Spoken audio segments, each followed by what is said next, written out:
So she. Now recording in progress. Okay, good evening, everyone. So first off, we'll start with a blessing and a l'chaim. If you're having wine or grape juice, please join the blessing. Baruch atah Adonai Eloheinu melech haolam barei peri hagafen. Amen. If you're having another type of drink, you may make the shahakol blessing, or if you're eating food. So let's start with a l'chaim to life. Let's hope and pray that there's life for our brothers and sisters in Israel. There's only the hostages are released. There's an end to all evil. We pray for true and everlasting peace in Israel and around the world. And we see that in our days. Amen. L'chaim. Tonight's topic, class number 5. Those who have the book, please open up page 1 after 116. Yeah. Hopefully many of you online have the book at home. You were encouraged to either come by and pick it up, which I know some of you did, or we could ship it to you, or you could order it directly from Amazon. And I see some of you here brought your books. Some forgot, so we're a little short, but we'll help you out. Tonight's topic actually is above adversity. So we're going to deal with the challenge of not having enough books. Notice the beautiful artwork of tonight's icon is my dad's. Oh, nice. It's a little birdie, So talented. mosaic dove. Like my name is Dov, but my name is a Hebrew word for bear. Okay, it's a beautiful, very peaceful. Dove is a piece. That's why they chose this, my dad's artwork for tonight's icon. Dove is also over there. Turn back one page, you'll see. I'm a big Dove fan in of Hebrew. it. Thank you. I'm a big fan of my dad's too. Chai, may he be well. Yeah. Yeah. Okay. So what's the topic about? When buckling under the struggles of health, livelihood, relationships, or raising children, thousands turn to the Rebbe for the strength to continue. Discover how seeing the inner meaning of challenges can be the key to managing them. Before we even get into it, it reminds me of the story with Irving. Irving came to this country from the Altaheim, from Europe, back in the 1930s. Very difficult time for the Jews in Europe, even before the Holocaust. And it was difficult for the Jews here too, because it was hard to make a living, but they expected this to be what was called in Yiddish, the golden Medina, country of gold. The streets were supposed to be lined with gold. When they got here, they learned the harsh reality that it wasn't that simple. So Irving came and he realized he has to make a living. You can't just pick up, rubies and diamonds off the streets in Manhattan, the Lower East Side, where most Jews ended up at that time. So what could he do? So he ends up going to the shul, the little shul there on Houston Street. So he goes into the shul and he speaks to somebody who works in the shul, and he says, maybe you have a job for me. He says, yeah, actually we need a new shamish. Shamish is the one that takes care of the shul, synagogue. And he also makes sure people are paying up their pledges, and he could follow up with them and give receipts. He says, sure, you can have this position. You're a trustworthy guy. Do you read and write English? No. You don't write English. You don't read English. I'm sorry. We don't have a job for you. He's back out on the streets. Anyways, eventually he starts getting a push cart. And he gathers some fruits and vegetables that he buys at a low price, and he starts selling it on the street corner for a little higher price. And it's going, and he's doing well, and he buys more, and then he gets a second push cart. To make a long story short, eventually he has a store. After having a store, speaking of overcoming challenges, it's going to be hard to eat a cookie and talk at the same time. So I'm going to choose to talk. Well played. So, So we'll do. You're not looking. So what ends up happening is he gets a store, and before you know it, to make a long story short, he ends up opening a full chain of supermarkets across this country. He becomes fabulously wealthy. Wow. Years later, he needed a bank loan of $1 million. And he comes into the bank and he says, can you loan me $1 million? And his personal banker says, why do you need $1 million? He says, well, I want to invest and grow the business. He says, let me show you something here. He shows him a statement, and he shows him that he has in the account $30 million already. He says, what do you need? He says, I didn't know. I don't know how to read. I don't know how to write. He says, you don't know how to read and to write, and you're a millionaire and you have $30 million. Could you imagine if you knew how to read and to write? He says, yeah, if I knew how to read and write, I'd be the shamish of the Houston Street Show. It's a true story. It's a true story. It probably is a It is true I read story. that it's a true story. And it's pretty much the point of tonight's class. So we might as well end now. Thank you, everybody, for coming. Don't learn how to read and write. L'chaim. It's a very deep story, actually. Yeah. And we're going to flesh this out, but in a not just as a cute story that you could say afterwards, but how to deal with day-to-day life with these challenges and how to see them as what we're going to learn tonight, not just opportunities for growth, but actual, the challenge itself is good. So let's begin. We'll go around, those who'd like, we'll read some of it. Reuven, are you up to reading the introduction on page 118? 118, that's my address, Rabbi. 118. Introduction. Individuals from all walks of life and in every imaginable circumstance, particularly those facing serious challenges that led them to the brink of desperation, turn to the Rebbe for guidance and advice. This lesson examines the guidance the Rebbe provided for Mhm. those facing serious adversity, and it attempts to A, identify common themes dominating those responses, and B, clarify the Rebbe's unique perspective that lends his advice and guidance their qualitative edge. Go further. The present lesson will focus on 3 areas of challenge. 1, situational, setbacks such as illness, loss of employment, etc. 2, social, dealing with difficult people. And 3, personal, internal character and personality flaws. No one can avoid a measure of each of these in life, albeit to various degrees. Take a minute to identify an example of each of the above types of adversity with which you are personally forced to contend.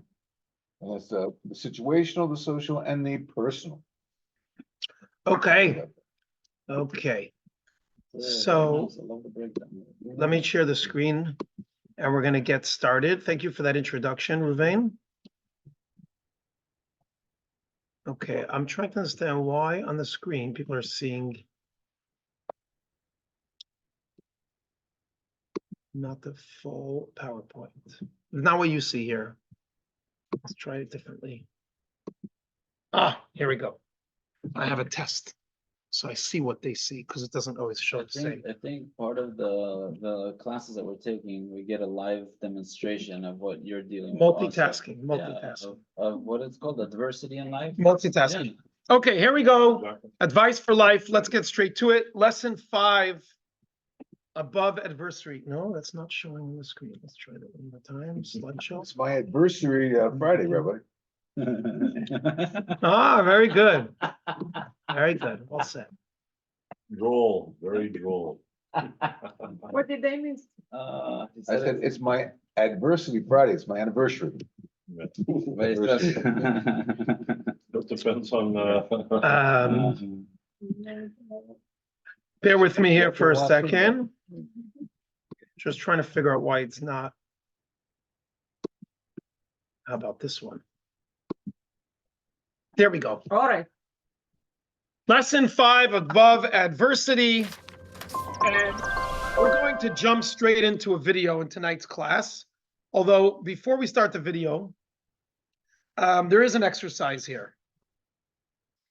Exercise, bottom of 118. The present lesson will focus, I think you read it, Reuven, I'm going to redo it for those on Zoom. The present lesson will focus on 3 areas of challenges, okay? We all have challenges in many areas, but this is going to focus on 3.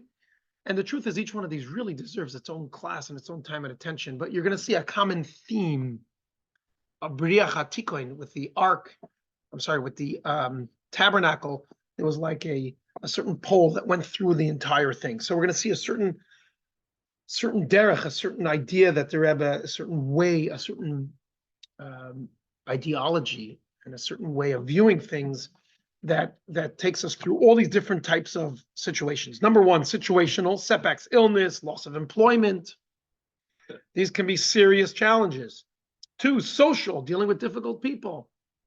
No one here is difficult, but some of you may deal with other people that are difficult. No, I think you missed. Don't give me a hard time now, then you'll be a difficult person. 3, personal, meaning not the other, those two are external. Social, there are things that are thrown at you. But then we could have personal, internal character and personality flaws. No one can avoid a measure of each of these in life, albeit to varying degrees. So if this book is yours and you'd like, you can take a minute to actually write, to identify an example of each of the above types of adversity with which you are personally forced to contend. You can write it down now or on your own time. Situational challenge, social challenge, or personal challenge. And as we go through this, we're going to reflect back and see how we may be able to look at it or deal with it differently than before we started tonight's class. We'll begin with a video, which is unusual, and then we'll jump into it because this is a really good introduction to the topic. Those on Zoom, make sure your volume's up. The Sheikh Chabad convention in Detroit, Michigan. Let's say 20 ladies went to figure out how many children did we leave at home. Baruch Hashem, it was in February 1979, and Monday morning, the women, took off for the airport because they were all planning to travel home. In Brooklyn, in the shadow of Grand Army Plaza, some parts of Eastern Parkway are plowed out. But as you can see here, other parts of the parkway are not at all plowed. These cars stuck and good. The Rebbe hat geholfen. There was a terrible snowstorm. So all the ladies are sitting at the airport in Detroit. No planes. To give you an idea how bad it is and how long it may take for New York City to dig itself out of all of this snow, that tow truck is attached to this city's snowplow. Miriam Popak's the head of Neshei Chabad out-of-town conventions at the time. Now her daughter, Mrs. Feldman, took over. She went to the telephone and she called New York. They have to get home, and here's the snowstorm, and they all began panicking, and they asked my mother to call up 770 and ask the Rebbe for a bracha. They should be able to travel home.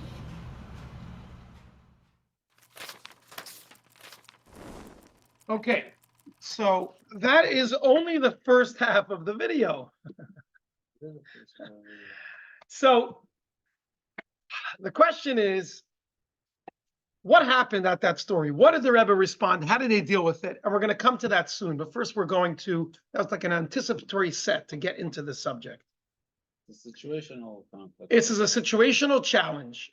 And part of what how they dealt with it was saying we're stuck. That's the words they used to the Rebbe. And they also said that maybe we did something wrong at the convention. Like they took it as a sign that this was like a bad omen, so to speak. These were women, they left their kids. They went to a women's convention to strengthen Torah mitzvahs, and especially the Chabad Women's Convention was about how they could spread further Torah mitzvahs, outreach, like Chabad is so well known. And here they are, they're stuck in the airport, this huge snowstorm. And remember, 1979 was a little different than now. If your flight is canceled, it wasn't simple to get a new flight. It wasn't even simple to communicate home. And to be in touch with family, with young children, etc., and babysitters, or whatever the case may be, and to book a new flight, or to know that this flight may be back on at this time, when even the weather, to know when it's going to clear up. It's different than the reality now. Now we have so much more information at our fingertips. It was quite stressful for this group. What the Rebbe responded and how he dealt with it is extremely telling, and this first section of tonight's class is going to really focus on the exact response because it's really powerful. But let's build up with that. And let's talk about the general concept, a believer's attitude. A fundamental concept in Jewish thought is that everything is for the good. Okay, now this is not a new idea. This is very, very well known, but you're going to hear how the Rebbe took it a lot further than conventional Jewish belief or understanding. The Rebbe took it even further. But let's build up here. Let's first get the story. So the story begins with a Gemara, a Talmud in Tractate Taanis. The Aramaic is on 119. Let's turn to 120 and 121. It's a story about an individual called Nachum Ish Gamzu. Nachum, the man of Gamzu. Now, Gamzu, according to some opinions, is the name of a place. But the Talmud actually says he has his name Gamzu because Gamzu is a conjugation of two Hebrew words. Gamzu, this too. What does that mean? What's the story with him? You up to reading? If we go around, I'll just check this so people can see. Yeah, it can take more than a second. Moving your mind, moving your water bottle. So tell us about Nachum, the man of Gamzu. 120. Why did they call him Nachum Ish Gamzu? The Gamzu man. Translation is the Gamzu man. Because no matter what would happen to him, he would respond, Gamzu Letova. This too is for the good. One time the Jews wished to send the Caesar a gift to gain his favor. I'm going to pause for a second. We're talking about the Roman Caesar. This was a time when the Jewish people were under the Roman rule, and it was extremely important that they were on good terms. So they at times needed to appease the Roman emperor. So they sent gifts. Yeah. They asked themselves, who should we send to present this gift on our behalf? Why don't we send Nachum Ish Gamzu? After all, he regularly experiences miracles, and we need one right now. They provided Nachum with a chest filled with jewels and pearls as the gift, and sent him on his way. During his journey, he had to spend a night in a certain inn. During the night, the folks living at that inn surreptitiously removed all the valuables from the chest and refilled it with plain soil. The next morning, Nachum realized what had happened. Unfazed, he trustingly declared, Gam zu letova. This, too, is for the good. Nachum arrived at the Caesar's palace and dutifully presented his gift. The royal officers opened the chest and saw that it was filled with soil. The Caesar roared, "The Jews are mocking me," and was about to execute the Jewish emissaries. Unfazed, Nachum Ish Gamzu trustingly declared, Gam zu letova. This, too, is for the good. Just then, Elijah the prophet appeared before the Caesar in the guise of his trusted minister. He suggested, perhaps this is the special soil from the Jewish patriarch Abraham. When he threw soil in his war against the four kings, it miraculously turned into swords mid-air. When he threw stubble, it turned into arrows. The Romans were then at war with a province that had proven itself indomitable. They took some of this earth, tested it by throwing it toward the enemy lines, and rapidly conquered that province as a result. When the Caesar realized that the gift of soil indeed contained miraculous powers, he ordered his servants to enter his treasury and to fill the chest with precious jewels and pearls. He presented the chest to Nachum Ish Gamzu as a token of appreciation and sent him off with a great honor. Beautiful. So let's look at this story, because this is a very famous story. And in fact, the line of Gamzu Letova became a Jewish line that we use to strengthen ourselves in challenging times, at challenging moments. He's one of my idols. Gamzu, idol, I didn't say idol, he's one of your heroes. Heroes, yeah. So the idea here, and we're going to unpack the story a little bit more, some of the details are very important. But the general idea here is that he had an attitude that everything that God does is for the good. And therefore, he continued on his way, and he presented what was sent by the Jewish people. And it turned out to be good. Okay. So it's based on two ideas. Number one, divine providence, that everything that God does, everything that happens is by God's choosing, by God's control. Okay. This is a very important principle in general in Judaism, but especially according to the teachings of Hasidism. The Baal Shem Tov took this further than the regular Jewish philosophers like Maimonides. And he says the details also, not just in general, that God knows what's going on with mankind, but the details, to the extent the Baal Shem Tov says when a leaf is blown in the air and lands in a certain spot, it's for a reason. There's a famous story that's told about how he was traveling with some of his students, and they saw a wind blow, and a leaf fell, and they said, Rebbe, you taught us that everything is for a reason. What's the point of that leaf falling right here and right now? He said, come, let me show you. He lifted up the leaf, and under it was a worm that was scorching in the boiling hot sun, and the leaf fell exactly to cover the worm to give it some shade. So we just think it's random that the leaf fell. Now if that's with the leaf, how much more so with mankind and with everything that happens? Nothing is by chance. Where we end up, how we end up, everything is. You ask a typical child who goes to Jewish school, they're very familiar with this concept. I'm saying even children, not only children, even hopefully adults as well, but even children. Hashgacha pratis, divine providence. That's number one. Everything that happens in the world is a direct result of God's providence. Number two, and these also work in tandem, divine goodness, that everything that God does is for the good. God is good, so everything he does is good. So what happens is, when you put these two together, then you have everything that happens by God, and everything that happens, everything that God does is good. So in other words, everything that happens is good. Now don't throw things at me. Rabbi, what about this? What about that? What about this evil? What about that hatred? What about this illness? What about this accident? What about this? I'm very familiar with the pain and suffering. And so was the Rebbe himself, where we're going to see his teachings tonight. The Rebbe grew up in Ukraine. He was born in 1903. And there were pogroms. There was terrible evil perpetuated against the Jewish people and him and his family. His father was killed by the Stalinists in 1944 or something like that.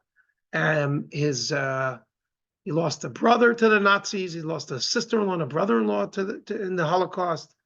The Rebbe was childless. The Rebbe received requests and complaints from people the world over about every type of challenge and pain and suffering, and he listened and he took it all in as a true, caring, loving Jewish leader. So he was not oblivious and living in La La Land, but he still had this attitude, as you will see, because of these two main principles.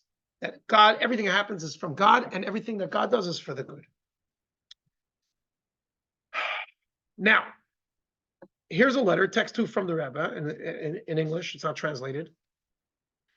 In response to somebody, they were talking about how sometimes there is pain and suffering, and in Jewish literature, it does say that at times is to cleanse us from our sins. It's like a form of repentance. We actually say that ourselves in the prayers with regards to being banished from the Holy Land and the destruction of the temples. Look here, text 2. To be sure, we recognize the Galus, the exile, the Jewish people's exile, as a punishment and rectification for failures to live up to our obligation in the past. As indeed we acknowledge in our prayers, we say that on the holidays. For our sins, we were banished from our land. However, punishment, according to our Torah, called Torah Chesed, must also be essentially Chesed, loving kindness. Even the punishment. Because if God does good, if everything God does is good, then even the punishment that God does also is good. And that's what we're going to analyze. Where do we see the good in kindness? We are sometimes made to suffer as a punishment of our sins, but even his punishments are good and for our benefit. How do we see that? So let's get back to the story, okay? What happened at this story? What happened here is the people, these women, basically said that there was a challenge, we're stuck, there's a problem, and they call the Rebbe's office. What should we do? There's something wrong. Watch the response of the Rebbe. This is the most important part of this lesson in tonight's class, is the response to the snowstorm. The Rebbe takes every part of the quote challenge and completely flips it on the head. I'm going to tell you what he's not going to do. Listen, you know what? When life gives you lemons, make lemonade. So it is a bad situation. You're missing your flight. You're not going to be home with your family. No, make the best of it. That's a good attitude. That's elementary. That's kindergarten compared to where a Jew should be at when it comes to dealing with challenges.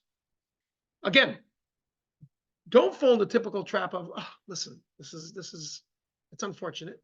Let's have a good attitude. Let's try to make the best of it. Or I think there's another expression, the silver lining, like something bad happened, but the silver lining on the side There's something, a side added benefit, so there's something good that comes out of it. That's not Gamzu Latova. And that's not dealing with the challenge in the proper way. Watch this. This is the response to the snowstorm issue. The Rebbe says like this. Your response is extremely surprising. We're on page 123. The way the women were dealing with it. Okay? I've spoken at length and repeated over and over the Baal Shem Tov's teaching. I quoted him before, the first Hasidic master about 250 years ago, that we should view everything we experience as a guide to our personal service of God. In other words, everything that happens is directed by God. In fact, you have certainly included this very insight in your own speeches. You guys talk about this. You share this teaching with others. Unfortunately, here you failed to think about it yourself. In this situation, you're just so overwhelmed with the challenge, not realizing, oh, wait a minute, what do you preach all the time? Despite that, when you personally experience something unplanned, you disregard the plainly obvious divine intention from which God orchestrated that event. Hold on a second. Listen to this again. God orchestrated this event. And you search for utterly bizarre alternative interpretations, such as you're concerned that God did this to cause you distress, heaven forbid, by thwarting your ability to return home and so on. They were saying, oh, maybe we didn't do something right and we're kind of being punished. And like you're coming up with things about how this is bad and maybe justifying why something bad happened. They were saying, what about the teaching that not only did, as Hasidus quote all the time, you yourselves teach it. You know it. You teach it to your kids. You teach it to others. Now watch this. You've considered everything but the obvious. That is, there is an opportunity to further disseminate knowledge of the Torah and its mitzvahs to a greater extent than you already accomplished via the convention. What was the convention about? Jewish women gathering to talk about how they could strengthen Torah mitzvahs, and especially Chabad Jewish women saying how they could further expand and disseminate and do outreach with Torah mitzvahs.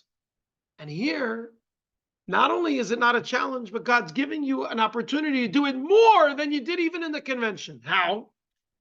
Watch this. God therefore decided to cause snow to fall from the sky in order to grant you the merit to complete that goal, namely, to spread Judaism in an unusually abundant and powerful way, like the unusually plentiful and vigorous snowfall in the city, at the airport, via local newspapers, and so on. You're at the airport. Airport is filled with a lot of people, especially because all the flights were grounded. Not only is this not a challenge, this is the opportunity. The whole point of the convention was strengthen Torah mitzvahs. Here you have a captivated audience. Instead of sitting around feeling sorry for yourselves and being stuck, which was the word they used, here's an opportunity to not just act Jewish, but you're going to see what they did, to spread Judaism more so than you would have been able to do otherwise. But watch, but the way the Rebbe puts it, God orchestrated snow to fall. Like the whole thing happened. Not just something happened which is in our way. How are we going to deal with it? No, this happened for you. When a challenge comes your way, says the Rebbe, don't just overcome the challenge, but recognize that the challenge is from God, because everything happens from God, and the challenge is for good, because everything that God does is good. So therefore, it's an opportunity, not a challenge. And this is the essence of the idea of this too is for the good, meaning we make the best of a bad situation, and every challenge can be overcome. But as you'll see here, the challenge itself is good. Let's see the rest of the story in the video.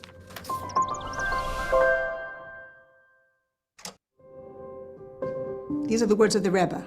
Monday, Chaf Shvat. The Baal Shem Tov's teaching that every occurrence contains a directive in serving Hashem is a topic that has been spoken of and discussed at length innumerable times. I am sure that you too have given speeches on this topic. Yet now, when an incident has happened to you, you seek to attach the most distorted possible interpretation. That is absolutely amazing. The simple and obvious reason for the delay is this. It is possible to disseminate Torah and mitzvos to a far greater degree than was accomplished during the convention. You are therefore being granted the merit through the snow which descends from heaven of completing the above task with an extraordinary abundance and intensity of Judaism, similar to the extraordinary abundance of the snowfall. Your efforts in completing the convention's task of disseminating Torah and mitzvos should be extended to the city, the airport, publicity in the newspapers, etc. Women ran around the airport giving out Shabbos candles. Some women went off to the university campus. Some of them set up different booths in shopping malls, also with Shabbos candles and talking to the women about all the mitzvahs of the Jewish women.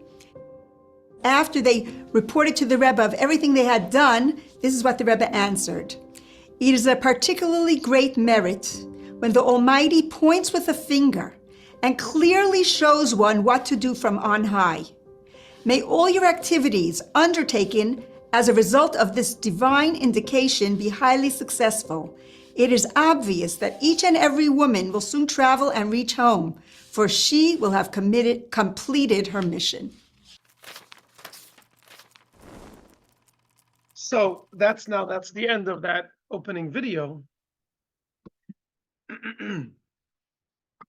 The way the Rebbe saw it is not just that Gam Zulatova, this too is for the good, but the challenge doesn't just have to be overcome. The challenge is the opportunity to get better results than without that challenge. Case in point, they looked at it like a snowstorm came, oy vey, and it's, our flights are grounded. The Rebbe says, God made snow fall. What you're calling a curse is a blessing. Why? So that you can do more of what you really want to do, which is spread Judaism. That's what your whole convention was about. Now you can, and as a result, this woman, Miriam Swerdlove, I know her. She's a character in Brooklyn. My daughter went to a camp she runs every summer in Israel. She travels around Israel, and they go to Europe and go to the Jewish sites of Europe.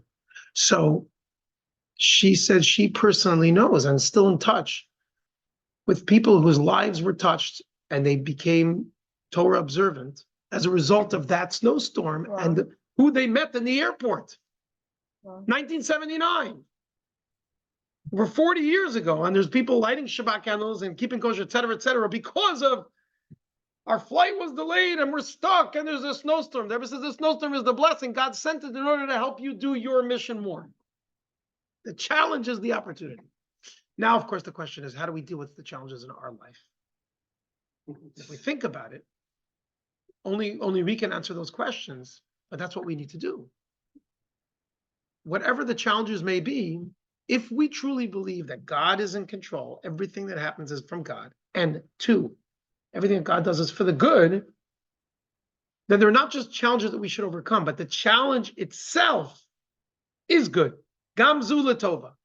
We're going to also circle back to that story that Jacob read from the Talmud about the Caesar and the Roman emperor, about the dirt and so on. And we're going to bring out a very important point in that story to bring this out. But let's add one more idea. Go ahead.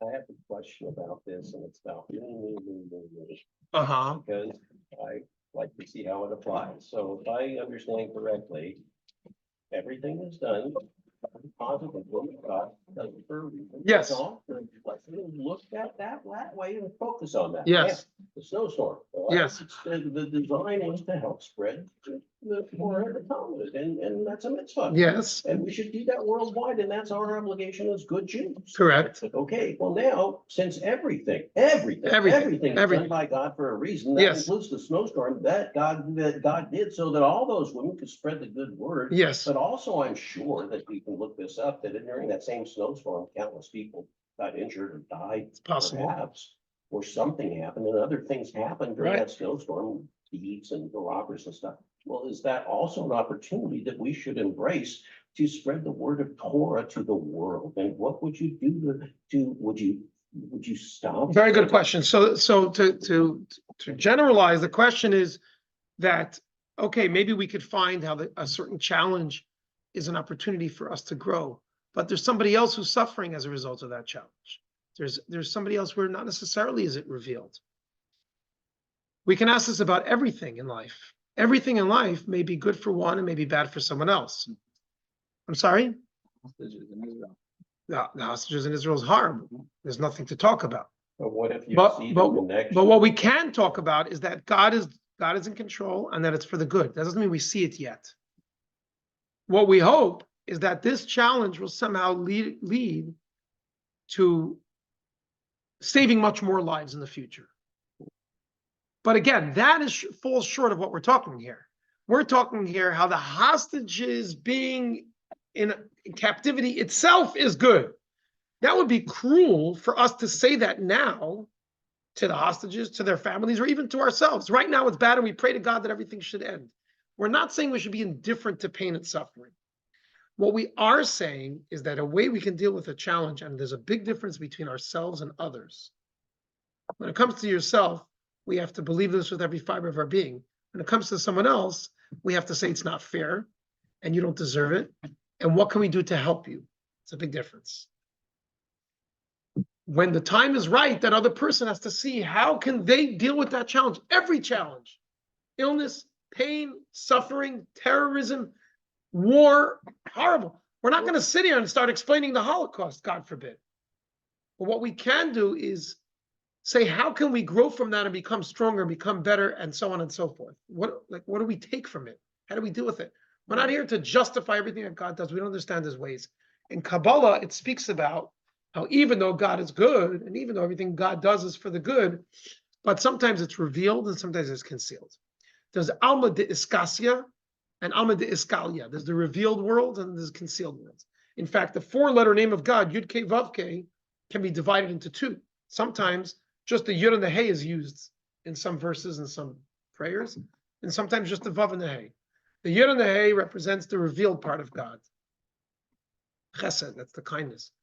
The Vav and the Hey represent the concealed part of God. And according to Kabbalah, when something, quote, bad happens, it's actually coming from a higher level of good from God that's concealed as good in this world, because this world is a backwards world. But that's already theology, that takes belief, and that's really a subject that deserves its own time and attention.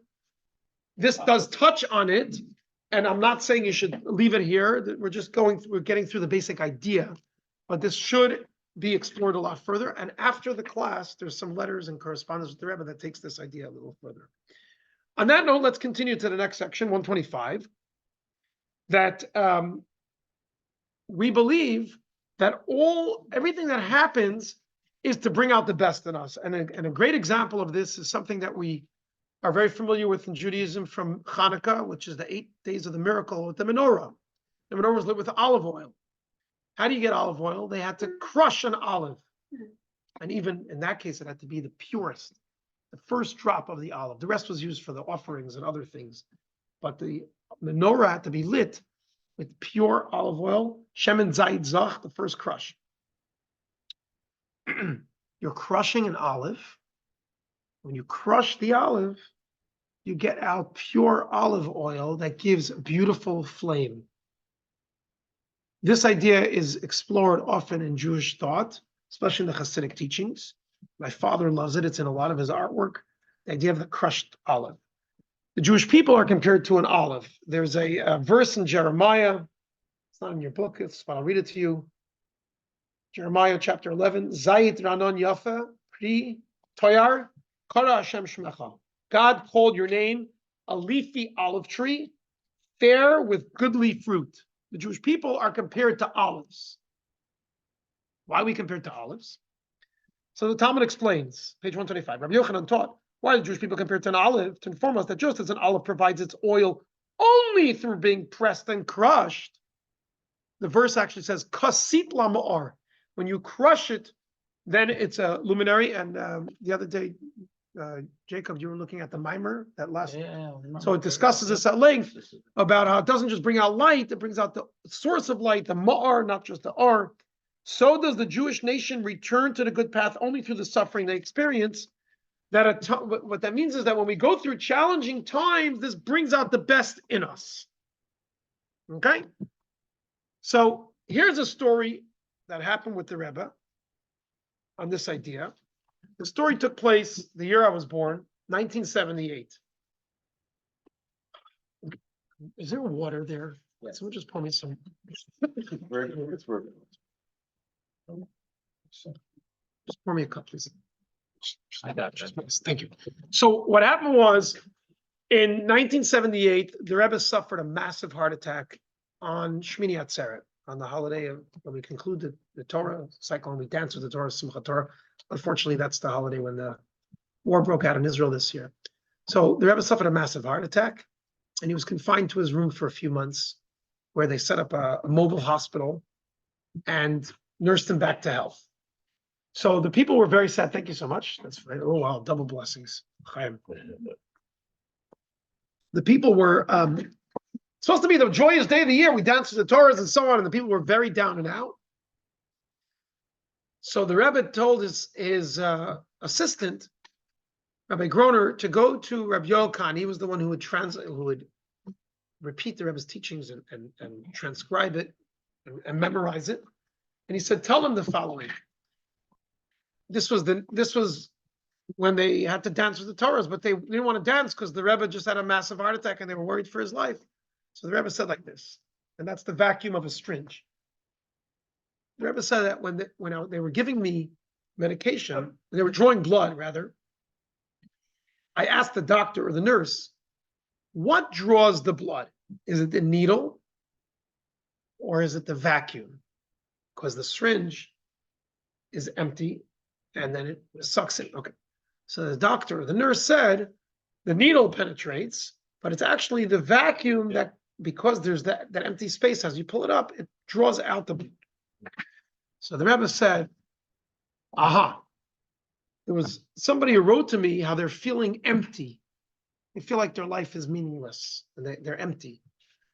And the Rebbe said, I wrote to them that if they utilize that feeling of emptiness in their quest to find meaning and to find truth, and for a Jew, of course, obviously it's through Torah mitzvahs, then they will be able to gain a lot more from Torah mitzvahs than if they didn't have that vacuum. Similar to when you're thirsty, you appreciate a drink much more, right? Okay. So the Rebbe said, same with you all. There's a vacuum. I'm not there. The Rebbe usually ran the shul and made it very lively, and he would encourage and sing and clap and talk for them to be happy on Simchas Torah.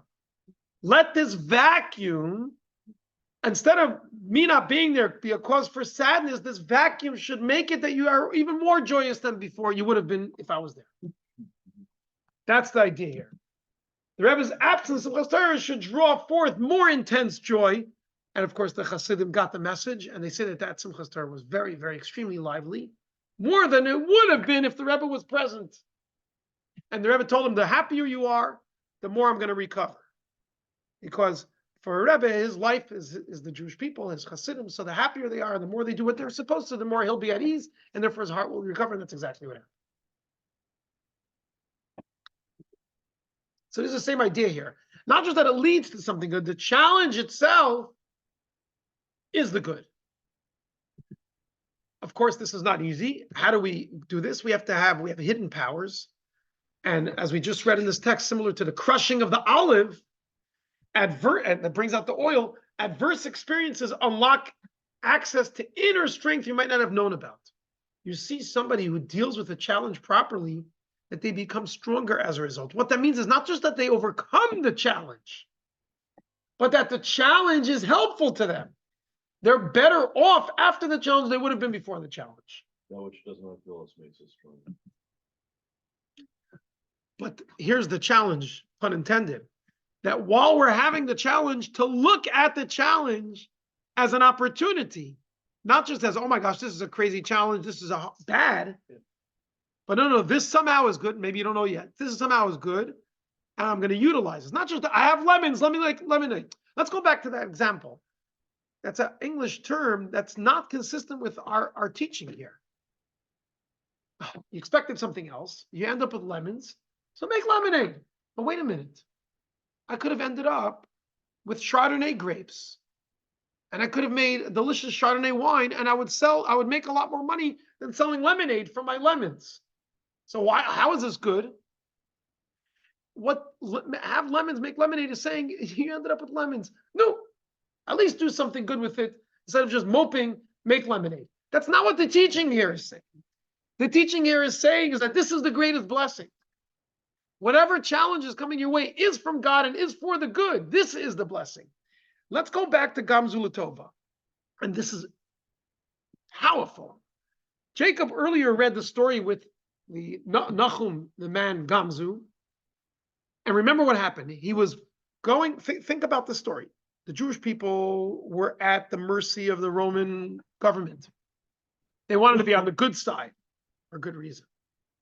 So what did they do? They're trying to grease the wheels, so to speak, to make the Roman emperor happy. They're bringing a treasure chest filled with gold and silver that the Jewish people, with self-sacrifice, sold their personal belongings to try to put as much money as they could together. And he's coming saying, this is from the Jewish people. Please be nice to us. Here's a gift. Now stop for a second. The Roman emperor needs more money from the Jews. He has treasure houses filled with gold and silver. Instead, what happened? Nachum came because something, quote, bad happened with dirt. And his attitude was, this too is for the good. And it ended up being that dirt was miracle dirt, similar to Abraham, that when it's thrown will become arrows. And the emperor said, let's try it out, because and they threw it, and that the emperor needed. That's something he didn't have. So not only was those who stole all the gold and silver and put dirt not a bad thing, and he said, okay, it's okay, I trust in God. It was better than it would have been if not for that. The challenge made it better. Not just he overcame the challenge. Follow. Look at it inside. Text 5. At no point, the Rebbe teaches us on that Talmud in the story. At no point did Nachum Ish Gamzu suffer any harm. On the contrary, he had delivered the original gift of gems to the Caesar. There was no guarantee that the Caesar would have received the gift graciously. It probably should be if he had delivered the original gift of gems to the Caesar. There was no guarantee that the Caesar would have received this gift graciously, for the Caesar had no shortage of his own precious gems. By contrast, his gift of soil wound up being received very graciously indeed, because that's a miracle dirt that he didn't have that helped him win the war.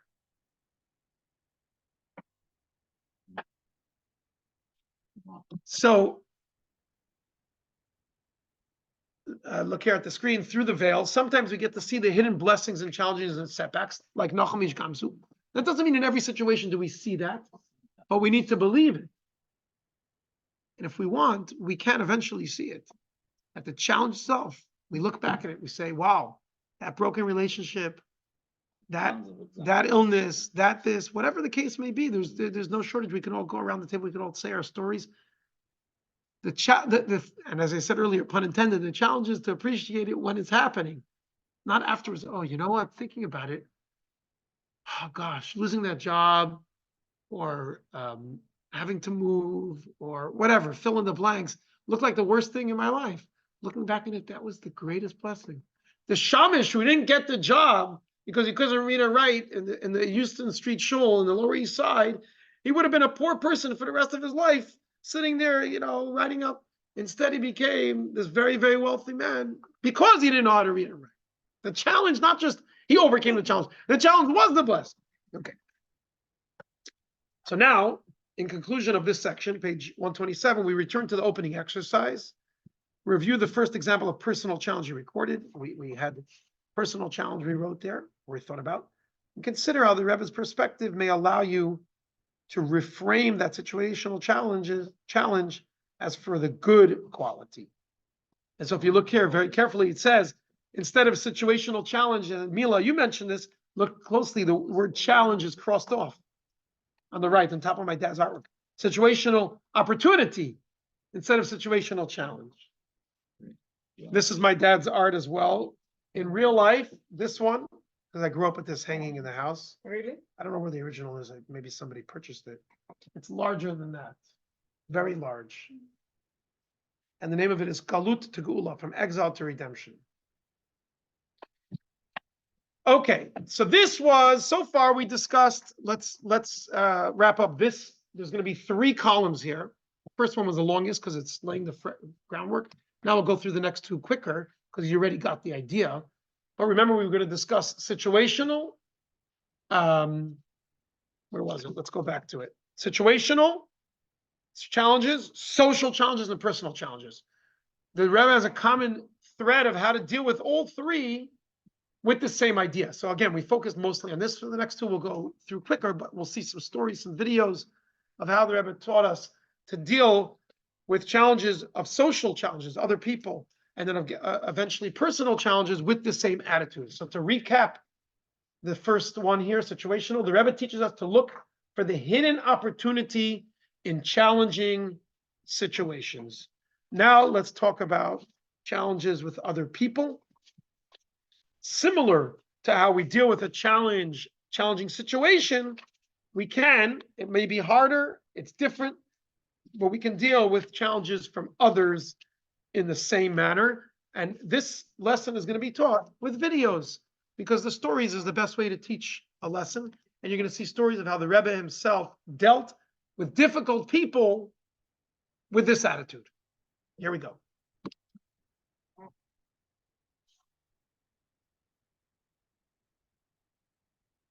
Or I thought, here we go. Let's try that again. Very practical, this whole. Right. Very, very practical. Hold on. What happened to the video? Hold on. Where is the video?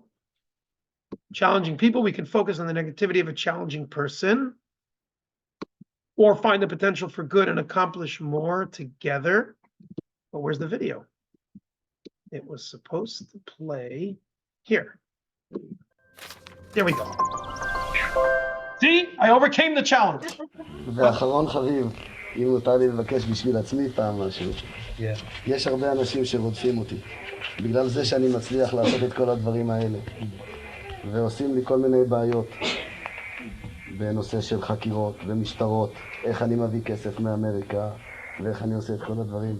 הייתי מבקש שהרבי ייתן לי ברכה. שכל הדברים האלו שעושים נגדי. לא יעלה בידי אף אחד. ושאני אצא מכל הדברים האלה חזק ומחוזק. להיות בעל הבית על המחשבת של איש אחר, זהו אי אפשר, כי הקדוש ברוך הוא עצמי לפי בחירה חופשית, הולכת לאחת כבני ישראל. אבל מה שאתה יכול לבקש, שהוא יפיל מזה כל הזיק, ואדרבה, זה יהיה עת יותר, את הפסיקה יותר, כי צבע של יהודים, שהם רואים שמישהו מתנגד, אז הם מתעורר אצלם רצון לעשות דווקא ככלל. Wir haben Mittwoch der Hultig geschrieben, das erste Mal am Mikve, auf Schitte von Chabad in Tel Aviv, das wird bei Bora und Gabebor, neben Kika Dizengoff auf Rechon Bar Kochma. Wenn ein Stück alle herumgehen, geschehen ist, wenn sie nicht gewinnen, so sagt, kommt man im letzten 15 Jahren. In welchem Stand der Dinge, wenn geht es stark, קודם אז נגרן כנילוס, נתמחת כנתיר. ולינדת כדן הרמול וננות הפעיל. שעד גרן העיר, ונוח הישו, זה נחמה סבלתם כלום. זה גרן השטרקר ידו. אבל צריכים בטן בבטל גרן. והעירות יבוצות במיכה. ולינדת בזה בבינה נוח שטרקר. והפסול הסתרת על כלוך הרבה.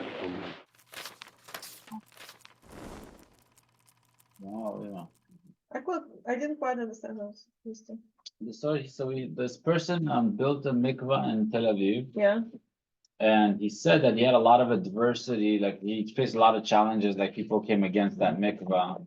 And so he was asking, he was just sharing it with the rabbi, and the rabbi said that, this is, he's basically, the fact that he built the mikvah is there to show that he's doing the right thing, because the mikvah is there standing. So whatever challenges he faced will actually to make it even better. And he wished him so he basically said, The person said, but we faced a lot of challenges. He said, but yeah, but the mikveh is there. So that means you were supposed to face that, and it's even better now than it were because you authenticated the fact that it needs to be The there. mikveh is now, well, more specifically, the issue, if you want to get into it, just very briefly, because there's a lot of more Yeah. important things, but very briefly, there's different different understandings as to how a woman's mikveh should be built, kosher mikveh should be built. Most follow that you have the larger pool, which is the immersion pool, but that can be water that's changed and cleaned and so on. But you have to have water that's rainwater, and then it's not practical to bathe in rainwater, and also it has to always be that. So that instead there's a smaller mikveh below it, and as long as the waters are touching, that's kosher. Chabad follows the opinion that should be a mikveh on the side, and the water is touched on the side. Okay. What many mikvahs do today is they do it both. There's one below, there's one on the side, just in case. Rabbi Dov Muchnik, he was trying to do a mikvah that would be to the Chabad standards, and there was a lot of opposition. The Rebbe was pointing out that now that it was done, that now makes it officially valid and more recognizable that doing a mikvah that way is the proper way. So the challenge led to something much better. It strengthened the position. He brought an example from Jewish law that if there's a document that's challenged and then Bet Din goes over it and verifies it, it's much stronger than a document that wasn't challenged. Because a document that wasn't challenged may indeed have a problem with it, just no one said anything yet. But if it was challenged and then proven to be, no, this is good, you're better off because it was challenged. So that's the point here. The other story was with a mayor of a big city in Yehuda v'Shimron, which is what's called the West Bank, but it's the area that was always Israel, although the world calls it contested. It was given by God to Abraham, Isaac, and Jacob. It's not contested. And the city Ariel, he had a lot of challenges from other government officials because he was expanding it and so on and so forth. And the Rebbe gave him this idea, the same idea. And here's the recap of this. And when it comes to challenging people, we can focus on the negativity of a challenging person or find their potential for good and accomplish more together. This wraps up the second idea, social. The Rebbe teaches to find and connect with the potential in challenging people. And I will say, this is not simple, and this topic deserves really, it's especially the second one about how to deal with difficult people. Racheli is a master at this, and at many of her women's classes and teachings, she touches upon this idea about how to deal with difficult people and how to bring out the best in them, and so on and so forth. And I can just talk from experience. She's brought out the best in me. I was the challenge, and she made. Okay. Now we'll get to the final part of tonight, and this could also be the hardest. It's certainly the most personal, which is page 129, internal challenges. Having addressed situational interpersonal adversity, we are left to determine a path to reframe internal struggles as opportunity for personal growth. So let's get into it. The view on internal challenges. It is difficult to fight against our own flaws and shortcomings. It's easier to deal with, oh, that situation is negative, but it's a challenge, it's an opportunity, and all these wonderful things that we're discussing tonight, or even other people. But yourself, you could feel inadequate. I'm not a good enough spouse. I'm not a good enough parent. I'm not a good enough colleague. I shouldn't be in this position. I'm not good with leadership and time management, whatever. We all have our things that we could think. These are all internal challenges that we may really have. But somehow the Rebbe is going to shed light that these, quote, negative character traits that we have make us better. Not just we grow from it. It itself is part of our good. It makes it, the challenge, the snowstorm itself made them do more of what they really wanted to do. So open your heart to this idea. Isaac, you up to reading? My voice is okay. Still. No problem. Yankel, do you want to read? Or should we skip around? You're good? You're with us? It's up to you. We're on page 129. A heavy story. I must tell you, this gets a little racy, this story. Handle that? Hold on a second. Let me bring this. Let's see. I'm just bringing this here so other people could hear you. Okay, go for Baya. Abaya overheard a man suggest to a woman, "Let's get up early in the morning and travel together." When she agreed, Abaya told himself, "I'd better follow them to prevent them from doing something forbidden together." He shadowed them for a distance of 3 paraseconds. It's about 12 miles. It's a long walk. He trudged through a reed-filled marsh while they walked along the road beside it. However, they did not use the isolation and the early hour as an opportunity to sin together. As they parted ways, Abaya heard them commenting, "The road was quite a run, but the company was certainly fun." Abaya then told himself, "If I were that man, I wouldn't have managed to restrain myself from sinning with her." As he stood in thought, slouched against a doorpost and feeling distressed, a certain elder approached him and said, "A greater person has a greater inclination to sin." Okay. So, wow, that's quite a story, huh? Okay, so now, first of all, to put it into context, this Abaya was not just another, kid on the block, another Joe the plumber. This Abaya is one of the greatest Talmudic sages. And he going along with that fellow who went on this private walk with the woman was for good reason. He was concerned that this guy might end up sinning. According to Jewish law, a man is not supposed to be secluded alone with a woman that he's not related to, because he could come to sin. Okay. So he had good reason to go along. It turned out nothing happened. And he couldn't believe it. He was like, if I was in that situation, I wouldn't be able to hold myself back. And as a result, he was feeling very down about himself. Wait a minute, am I so weak? This guy was able to overcome that, and I couldn't. So the response that was given to him is no, on the contrary. The reason you would have more of a challenge than that person is because you are of a higher spiritual stature, and therefore your evil inclination is stronger. King David was obviously very spiritual, says, "My sins are constantly in front of me." He felt that he was challenged more than somebody who wasn't at his level. So what happens is, there's this yin and yang idea in Judaism, especially according to Kabbalah.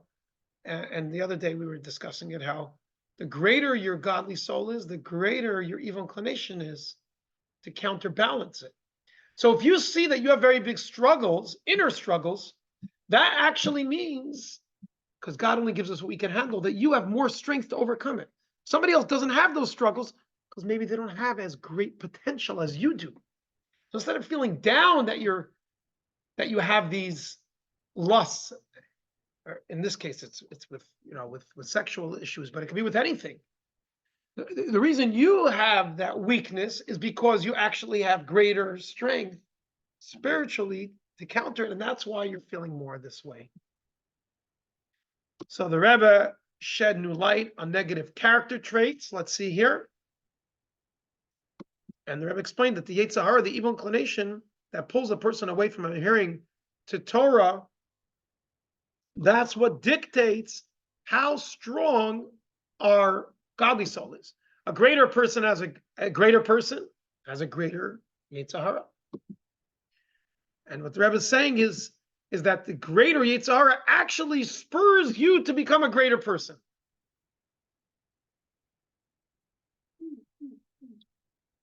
In other words, it's not just, oh, you have a greater evil inclination, therefore I need to counterbalance that and be stronger against it. No, the greater Yetzer Hara, the greater evil inclination is what makes you stronger. Here's an example of that. 131, let me tell you the background to this, okay? And we're winding down, but each one of these is like a whole new plateau of this idea. Listen to the story. I'm going to try to do this from memory to the best I can. December 1969, Apollo 8, the first manned spacecraft orbits the moon. Okay, big news. We know that Russia and the US were fighting who would get their first fight, but the first man goes around. That Shabbat, following that, Shabbat, Parshas Vayigash, the Rebbe's talking at the gathering, and the Rebbe would always follow this teaching of the Baal Shem Tov. Everything we see in here is a lesson in the service of God. So if there's something major going on in the world, you can't just ignore it and say, what does it have to do with Torah? No, it has everything to do with Torah, because anything. So the fact that there's now a man flying around the moon, never mind 6 months later, in June 1969, the first man landed on the moon. You know his name? Neil Armstrong, correct. One small step for man, one giant leap for mankind. I met him actually. Mazel tov. Not only did I meet him, but in June of 1969, I wasn't alive. Well, I met him in 1990. Did you meet him on the moon? That would be a challenge. Buzz Aldrin did. Okay, so this fellow flies around the moon, and that Shabbat the Rebbe is talking about it, and the Rebbe brings a lesson. Okay, let's talk rocket science for a moment. How does a spacecraft get off the ground? You just made a nice noise. It's an explosion. Explosion. Yeah. What does the explosion do? It's a shaped explosion that has shaped charges and also nozzles that basically focus it. Okay, and it's pushing. It's pushing the rocket up. Oh, wait, it's pushing the rocket up, or is it actually, I don't know the technical term, but deploying, getting rid of, shedding an extreme amount of energy below it? Well, it's relative. Fine, exactly. It's part of Newton's, I think it's the third theory of relativity with Newton. What it does is, the velocity of this tremendous amount of energy that's thrown off it, so to speak, causes it to fly up. Now catch this. That Apollo 8, whatever it weighed, look it up and find out the details, not important. 90% of the weight of that spacecraft was fuel. Yeah. Now, wait a second. If you want something to fly lighter and further, get rid of more fuel, you have less weight, and you'll go further. Let's use a term that many people talk about their issues, baggage. You have so much baggage, get rid of a lot of this baggage, and you'll be able to fly further. No. Because the baggage, quote unquote, is what makes the rocket be able to fly and fly further. The weight, the challenge that's holding back this thing from flying faster and further because it's making it heavier is what makes it move. Well, technically, it's actually getting rid of that fuel. Fine. In the process. Correct, but it has to have that fuel to get rid of it. But that's what we calculated to make sure that as we were losing the mass, yes, we were actually able to get there's a beautiful mathematical. Understood. But let's leave that for the math class. Yeah. We don't want to get too caught up in that. But listen, the Rebbe was a mathematician, by the way. He studied engineering and electronics in Paris and the University of Berlin and in the Sorbonne, and he worked for the U.S. Navy during the war after he came to the United States when he was the son-in-law of the previous Rebbe. But be it as it may, listen to what the Rebbe says. Look at this and the lesson from it. Page 131 at that Shabbat Farbrengen in 1969. In order that the good inclination should be able to soar even higher, similar to the rocket, there is a need for tremendous quantity of material, the inclination for evil that stands in opposition. The more this quantity is increased, meaning the more powerful one's inclination for evil, so will the ascent caused by overcoming it be all the higher. The more fuel there is, it's counterintuitive. The more fuel there is, but the fuel is the heaviest and holds it back the most. But the more the rocket's going to go stronger and further, despite the weight, but because of that weight. So that's why baggage is not a good example. When you get on an airplane with baggage, our bags, our luggage actually adds a lot of weight to the plane, and therefore it needs more fuel. The plane will, if nobody went on an airplane with any baggage, the plane would be able to transport more people and quicker and further with less fuel, etc. Right? The baggage is not really needed. We just technically, your clothes you can get when you get there, etc., etc. So we take along baggage. That's not a good example for challenges. Challenges is not baggage. It's fuel for the rocket. Is it heavy? Does it hold it back? Of course it's heavy and it holds it back, but it also is what makes it go further. The challenge is what makes the rocket fly. And that's what the Rebbe is telling us to look at. Watch this. The rocket equation. The tremendous amount of fuel allows the rocket to propel into space. That's how we need to look at our challenges. This is for the personal struggles.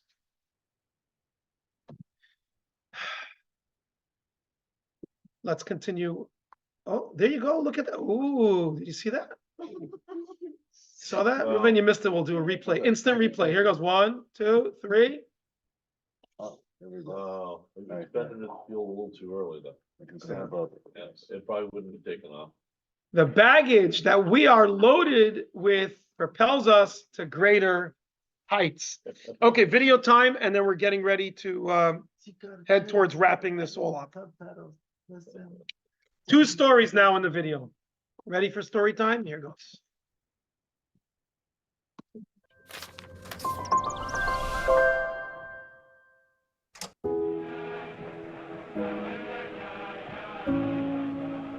I came to Crown Heights to try out Yiddishkeit, to go into yeshiva. I wanted to see if I wanted to be religious. I ended up staying there for 4 years, or a little more. In those years, I requested from the Rebbe a tikkun. I wasn't happy with some of the things, the way I behaved in the past. Okay. The Rebbe said, use it as a lever against itself. For example, if you are such an egoist, if you see someone else learning better than you, say to yourself, I can certainly learn better than that. And then go and do it. And when the Yetzer Hara sees what it's being used for, oh, stop bothering me. Okay, that's the end of the Yechidus. Ist doch mit Teva Hatzevle Heiti, ist doch verstandig, a jeder Linien, was tut sich in dem ewigsten Welt, was ist dort der Rein und Einziger Balabos, ist doch eine sichere Sache, als in der Ruf muss sein, behalten Teil, und sie mehr nicht wie Tollui an den Menschen, als soll sich in der Ruf missbeine sein. Ist auch viele, wenn der Tevis behalten, ist eine sichere Sache, als wird am Eis gefunden. He was saying to me, you have to realize that God is good, and everything that you experience in this world during your life, even if your own inner negative character traits or whatever, it's all from God, and it all is nothing more than an opportunity. Benele sei das mehr nicht alle bei, soll suchen Kedorush, wird sicher gefunden, bis in ein Leben von als damit werden wichtig, der Tevis da echt in der Minyan. When I was studying in Montreal, I was having a great difficulty with my study partner, with my chavrusa. We would be at loggerheads with each other. We would study the Talmud, the Gemara, whatever he would say, I would say differently, whatever I would say, he would say differently. And I went into the Rebbe, I thought there was something wrong with me, that I'm just arguing with the guy all the time. And I told the Rebbe that I need some guidance as to how to handle this. The Rebbe said, it would appear that one of your latent gifts is pilpul, the ability of analyzing and arguing and coming to a certain conclusion, not simply straightforward. The Rebbe said that I should spend time in working at pilpul. ist eine sichere Sache, aber bechol Linien wie Linien ist dort Teiv und Peloschen ha-Judur, was sagt in Jerusalem, als ihm reich ist, dass Humi käm, bemerkt nicht dem Teiv. Oder ein Gefintem nicht, dass Humi käm, reich im Humi käm, in der Sibelose, was hat nicht gesucht, wo man darf suchen oder wie man darf suchen. You know, you could have taken a situation which, well, to me it was quite destructive and quite negative, and the Rebbe saw tremendous power in it and tremendous opportunity, tremendous potential in terms of developing a certain mode of study.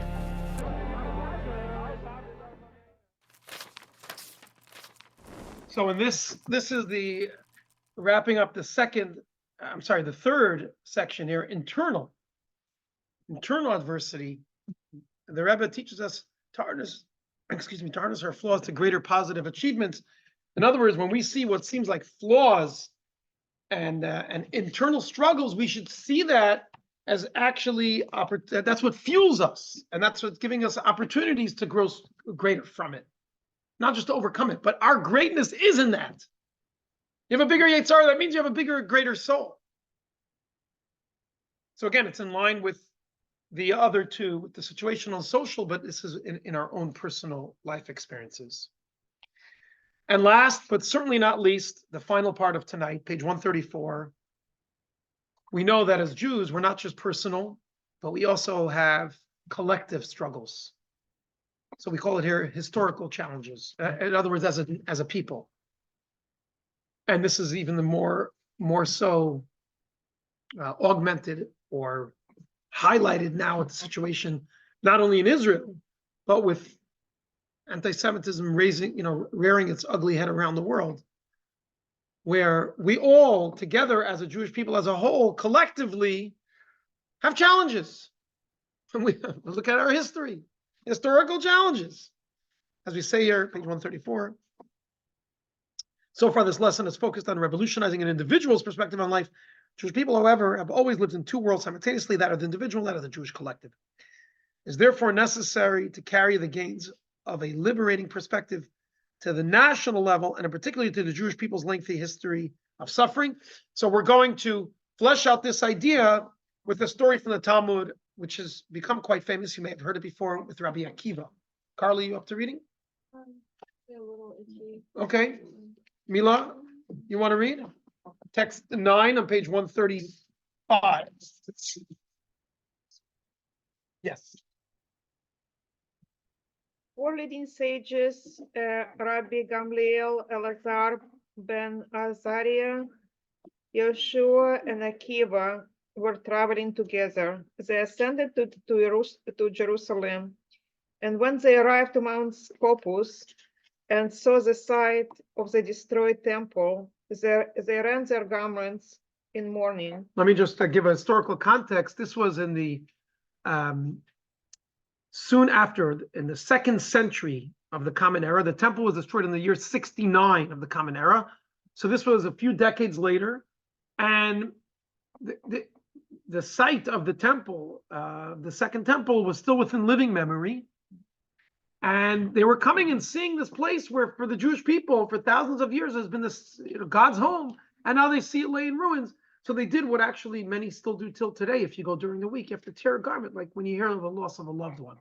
There's some opinions that you need to do that even today, and therefore the best time, if you go to Israel, to Jerusalem, is to go to the Western Wall on Shabbat, because on Shabbat you don't do that. But anyways. Well, they also give you a little matzah to tear. You're on your way to the wall from whatever. Is that right? Yeah. Oh. Okay, let's continue the story. When they arrived at the Temple Mount, they saw a fox emerging from the side of the Holy of Holies. The sages began to weep, except for Rabbi Akiva, who began to laugh. "Why are you laughing?" they questioned him. "Why are you weeping?" he rejoined. "This is the location regarding which the Torah warns. Any non-priest who approaches will die at God's hand." They retorted, "But now fox scroll through it." without consequence, why we not weep? Rabbi Akiva explained, that's why I'm laughing. Uriah prophesied regarding Jerusalem's destruction, Page 136. warning that because of you, Zion will be plowed like a field. Micah 3:12. But Zachariah prophesied that in the messianic future, there will be an elderly man and elderly women sitting in the streets of Jerusalem. In other words, they'll be free and they'll be back there. It's a positive prophecy. Now, until Uriah's prophecy of destruction was fulfilled, I was afraid that the Zachariah's prophecy would not be fulfilled. But now that Uriah's vision has become a reality, it's clear that the messianic vision of Zechariah will become a reality. The sages responded, this is their exact words. Akiva, you have comforted us. Akiva, you can comfort us. So Akiva comforted them by laughing when they were crying. Why? Not because he was making light of it. He was just as pained as they were that the temple lay in ruins and the Jewish people were exiled. But he said, why are you crying? Because the prophecy that the temple will be destroyed was fulfilled. That's why I'm laughing, because there's another prophecy that says that the Jewish people will return and they'll once again be in the streets of Jerusalem, the old men and the old women sitting there, and the verse continues, and the children playing, etc., which, by the way, we see already. So he says, that's why I'm laughing. Just like I see this is fulfilled, I know for sure. In other words, this promise was fulfilled, and the second half of the promise will also be fulfilled. He was focusing on what would come. Okay? So the Rebbe often quoted this story and brought a very powerful lesson from this idea. In the destruction is where he saw the redemption. He was laughing when they appropriately were crying when they saw the foxes, because they were seeing the negative prophecy be fulfilled. But in the challenge, he saw, oh, that means we're on our way. Now, Jewish history is wrought with worse than foxes going in the place of the Holy of Holies. Look what our people have been through. I don't have to tell you. Everyone knows a long and sad history. And Jewish leadership have grappled with how do you explain it? So the Rebbe's approach was this following idea. Let's look at Rabbi Akiva. The sages are saying, God's home and the Jewish people are in ruins. Okay, let's look here at the board. Uriah's prophecy has been fulfilled. Look at this. It's a shanda. It's terrible. Foxes roam the Temple Mount. It's a symbol of our nation's tragedy. And Rabbi Akiva is saying, true, God's home and the Jewish people lay in ruins. It's horrible. He's laughing though. Why? Because Zechariah's prophecy will also be fulfilled. And what's his prophecy?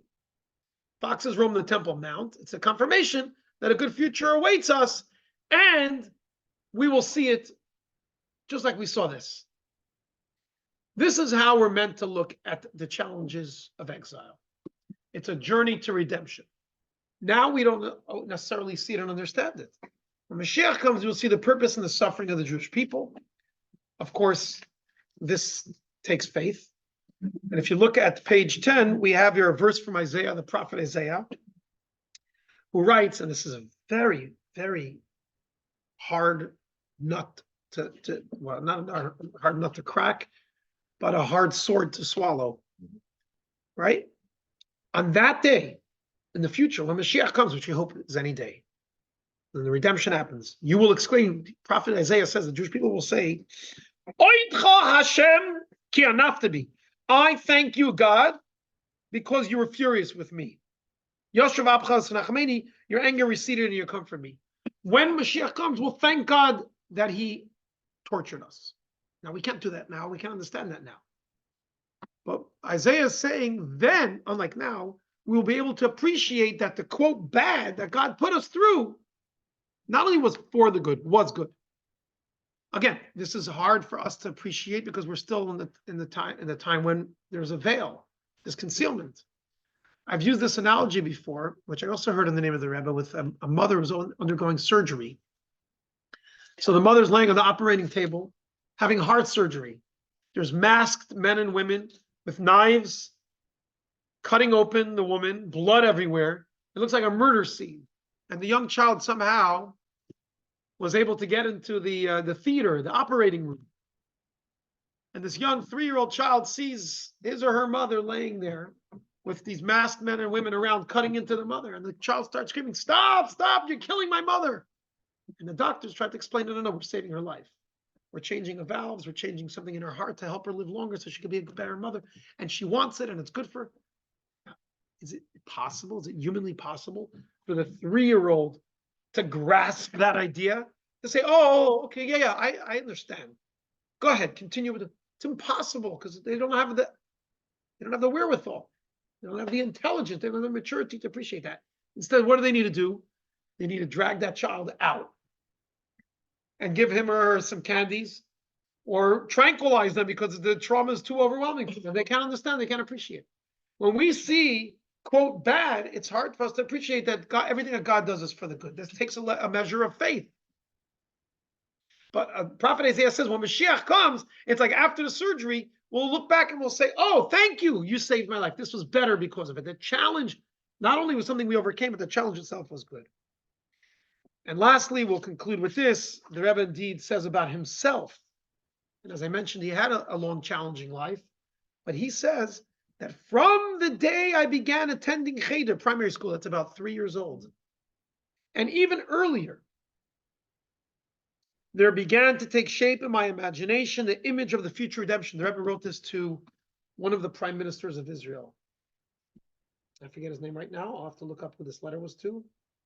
But he was a prime minister to Israel at the time. This is like in the 1950s, one of the early prime ministers. Begin? It wasn't Begin. I'll have to look it up. But the Rebbe was writing, and in the course of that letter, it says this. From the day I began attending Cheder, and even earlier from when he was a very young child, the Rebbe says, there began to take shape in my imagination the image of the future redemption, the redemption of the Jewish nation from its final exile. I envisioned a redemptive state so great that it would make the suffering, decrees, and massacres of exile comprehensible. The Rebbe said, I already see that. The experience will be such that with a full heart and with complete understanding, we will exclaim on that day, Oid Hashem Kenaftabi, I thank you, God, because you were furious with me. In other words, I'm thanking you because of the challenges you gave me, because the challenges you gave me is what made me grow. So back on the screen here, the Rebbe encountered every kind of human suffering and always responded with unshakable conviction in God's goodness. And that's our challenge, to do that in the 3 areas: situational, social, and internal. And of course, you could apply this, and historical, we finished off with collective Jewish people. Lesson 5, Above Adversity. 1. Jewish theology teaches that A, everything that happens is directly orchestrated by God, and B, all that God does is for the good. Taken together, these principles inform us that everything that happens is for the good. 2. The Rebbe did not merely guide individuals facing challenges to make the best of the negative situation. Rather, he guided them to view the challenge itself as a positive opportunity. 3.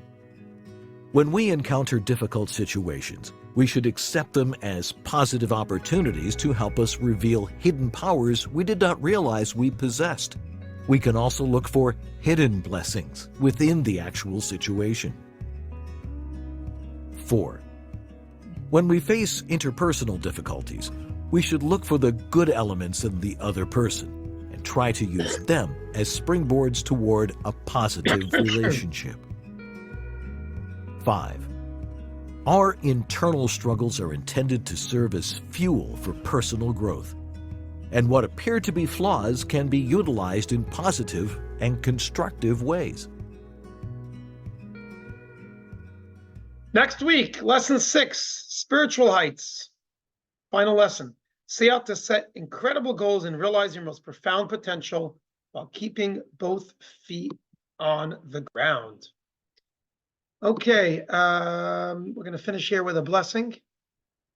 Can you pass me a little l'chaim here, please? To wrap up. L'chaim, everyone.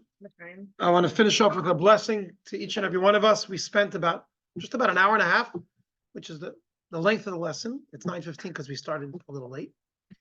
Focusing on how to deal with challenges and how to not just see it as something we have to overcome, but how the challenge itself, in the challenge itself lies our potential, lies our opportunity, both in a personal setting, with situational challenges, with social challenges, with interpersonal relationships, with internal and historical as a Jewish people.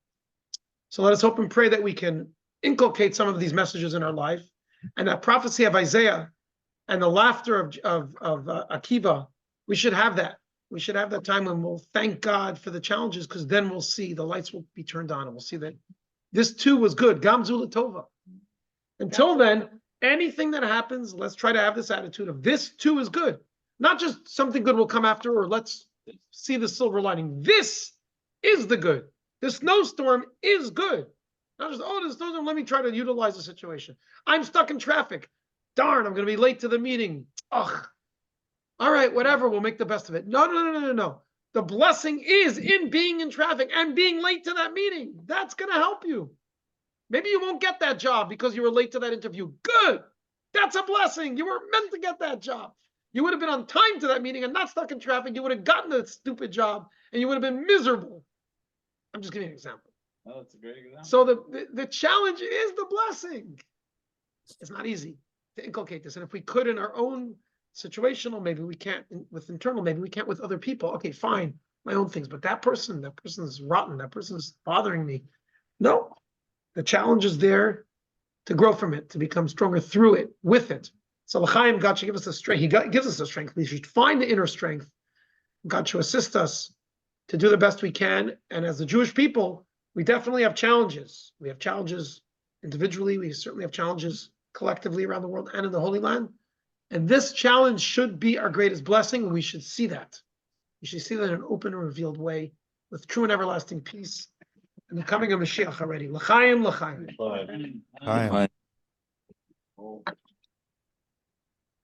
I am ending the recording.